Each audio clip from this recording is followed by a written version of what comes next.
በምሕረት ከተዘከረና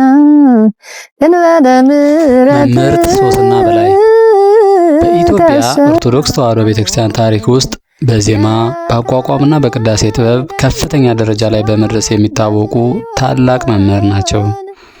የአካል ጉዳት፣ የማየት መሳን ሳይበግራቸው ለቤተ ክርስቲያን መንፈሳዊ ትምህርት የነበራቸው ፍቅርና ትጋት ለብዙዎች ተምሳሌት አድርጓቸዋል። የዓይን እይታ ማጣት መምህርት ሶስና ገና በሕፃንነታቸው በደረሰባቸው የጤና እክል ምክንያት የማየት ችሎታቸውን አጥተዋል። እይታቸውን ቢያጡም በቤተሰቦቻቸው ድጋፍ ወደ ቤተ ክርስቲያን ትምህርት ቤት በመግባት የንባብ፣ የዳዊት፣ የዜማና የቅዳሴ ትምህርቶችን በጥልቀት ተከታትለዋል።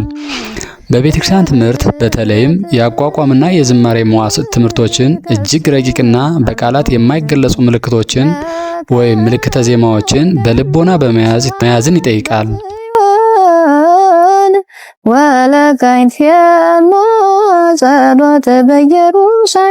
መምህርት ሶስና እኒህን አስቸጋሪ ትምህርቶች በልቦናቸው በመቅረጽ መምህር ለመሆን በቅተዋል። መምህርት ሶስና በቤተ ክርስቲያኗ ውስጥ ለወንዶችም ለሴቶችም የዜማና የቅዳሴ ትምህርት በመስጠት ከሚታወቁ ጥቂት ሴት መምህራን መካከል አንዷ ናቸው።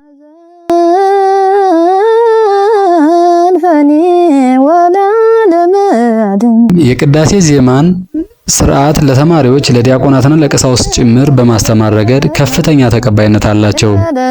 በኢትዮጵያ ኦርቶዶክስ ተዋሕዶ ቤተክርስቲያን ከፍተኛ የዜማ ትምህርቶች ለምሳሌ አቋቋም በባህላዊ መንገድ በብዛት በወንዶች የሚሰጡ ቢሆኑም መምህርት ሶስና ይህን ወግ በመስበር እስከ መምህርነት ማዕረግ መድረሳቸው ትልቅ ስኬት ነው።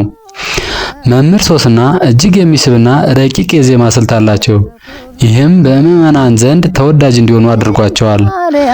መምህር ሶስና በላይ የአካል ጉዳት ለስኬት እንቅፋት እንዳልሆነ በተግባር ያሳዩና በቤተክርስቲያን ታሪክ ውስጥ የሴቶችን የመምህርነት ደረጃ ከፍ ያደረጉ ስመጥር ሊቅ ናቸው።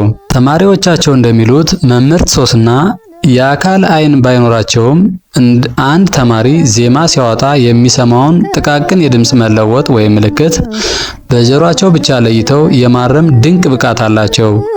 ዓይን ባይኖራቸውም ዜማውን ያዩታል ይባላል። ለተማሪዎቻቸው ያላቸው እናታዊ አቀራረብና ተማሪው እስኪገባው ድረስ ደጋግመው የማስረዳት ትዕግስታቸው በብዙዎች ዘንድ ይነሳል። ብዙ ሴት ተማሪዎች ወደ ቤተ ክርስቲያን ከፍተኛ ትምህርት እንዲገቡ ትልቅ መነሳሳትን ፈጥሯል። በቤተ ክርስቲያን ከፍተኛ የዜማ ትምህርቶች አቋቋም፣ ዝማሬ፣ መዋሥዕት በባህላዊ መንገድ በወንዶች ሊቃውንት ብቻ ሲሰጡ የቆዩ ቢሆንም መምህር ሶስና ይህን ወግ በመስበር እስከ መምህርነት ማዕረግ መድረሳቸው ታሪካዊ ክስተት ነው። በኢትዮጵያ ቤተ ክርስቲያን ትምህርት ታሪክ ውስጥ እንደነ ቅዱስ ያሬድ ያሉ ታላላቅ ሊቃውንት በትዕግስትና በጽናት ለክብር እንደበቁ ሁሉ መምህርት ሶስናም በዘመናችን ያን የጽናት መንገድ ደግመውታል። ይዜኒ